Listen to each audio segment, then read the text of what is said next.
So Disney has just recently released the new teaser trailer for their Artemis Fowl adaptation, and I'm already a little bit worried because I've been waiting for this movie to come out for approximately the last 15 years.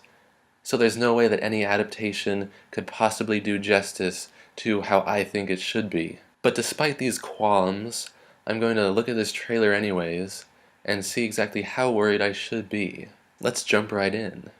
So we've got this nice ominous voiceover. Yada yada yada. Human greed. Blah blah blah. Is what drove us underground all those years ago. This seems pretty faithful to what happens in the books. I think that's Holly right there, I'm guessing. There's a tree, oak tree, I believe. You are not prepared for the truth. Behind what you seek.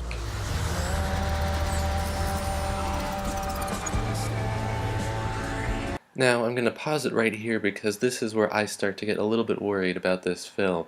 In the books, it is made fairly clear that the fairy people use the Gnomish language and the Gnomish alphabet. But as you can see in this frame here, this shuttle says Haven City Express in the Latin alphabet, which is not the Gnomish alphabet, which leads me to believe that perhaps the people at Disney have not put quite as much thought into this as I have, or more likely, they're just trying to pander to the lowest common denominator by just putting everything in English, even though it should be in a different alphabet, which is pretty lame, but I guess that's par for the course with Disney. I like this music though.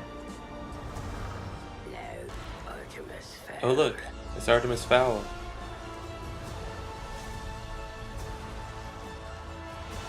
I like this part with the fairy ships.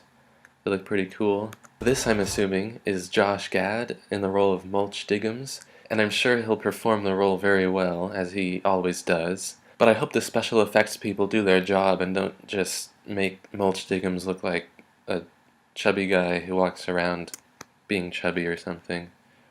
He's supposed to be a magical creature who can eat dirt and blast it out of his rear end. I noticed that the fairy blaster does not look like a gun, which I'm guessing is a decision on the part of Disney in order to avoid having gun-like objects in their film.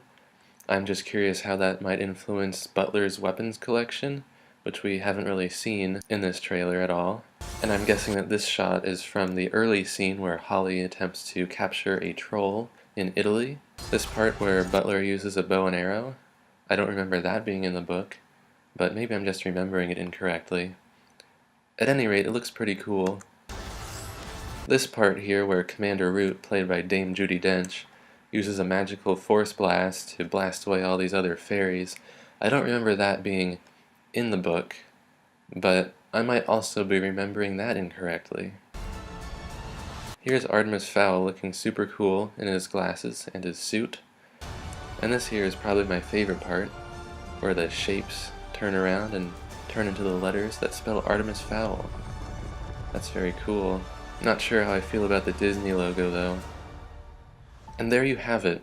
There's the teaser trailer for Disney's Artemis Fowl, coming out next year.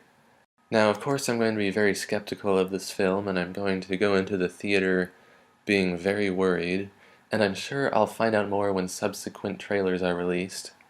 But in the meantime, I'm just hoping that Disney doesn't totally destroy my childhood. Now I'm sure I'm not the only person with opinions on this trailer, so if you have any of your own opinions or ideas about what might be wrong with it or not wrong with it, or why the working classes should rise up against the bourgeoisie, feel free to put any of those in the comments section below. Anyways, have a nice day and see you next time.